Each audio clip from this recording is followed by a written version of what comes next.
আসসালামু আলাইকুম।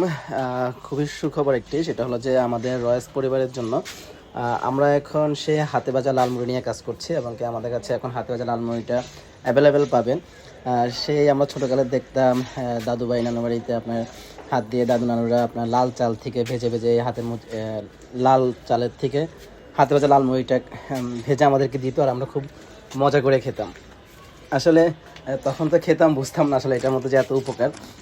দেখা যাচ্ছে যে হাতে ভাজা যে লাল মুড়িটা, এটা আসলে আমাদের লাল চাল অথবা আউশ ধানের যে চালটা, ওই চাল থেকে এটা ভেজে তারপর হলো যে লাল মুড়ি করা হয় আর কি। আমরা অনেকে জানি না, দেখা যাচ্ছে যে এই হাতে ভাজা লাল মুড়িতে কিন্তু আশ্রমৃদ্ধ, যা আমাদের জন্য খুবই উপকার এবং কি এনার্জি দেয়।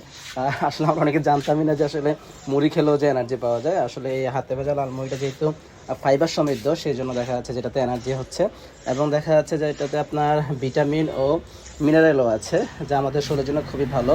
আর ডায়াবেটিস রোগীদের জন্য তুলনামূলকভাবে অনেক ভালো একটা খাবার হতে পারে এটা। এবং কি আমরা যারা ওজন নিয়ে কাজ করি তাদের জন্য কিন্তু এই হাতে ভাজা লাল মুড়িটা খুবই উপকারী হবে, ওজন নিয়ন্ত্রণে সহায়ক হবে।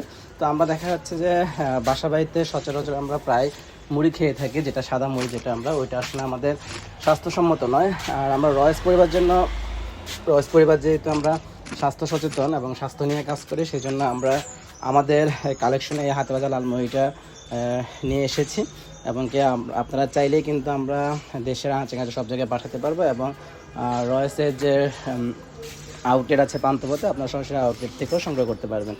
সো এভাবে প্রতিনিয়ত আমরা চেষ্টা করছি যে আমাদের কালেকশনে যে সকল স্বাস্থ্যসম্মত খাবারগুলো আছে আপনাদের সামনে উপস্থাপন করার জন্য। দেখা যাচ্ছে সবসময় আমরা পরিপূর্ণভাবে উপস্থাপন করতে পারি না, তারপর যতটুকু পারি চেষ্টা করছি আপনাদের সামনে তুলে ধরার জন্য। আজকের মতো এখানে শেষ করব। অন্য কোনো ভিডিও, অন্য কোনো লাইভ নিয়ে আপনাদের সামনে আবার উপস্থিত হব। আমাদের জন্য দোয়া রাখবেন। আসসালামু আলাইকুম।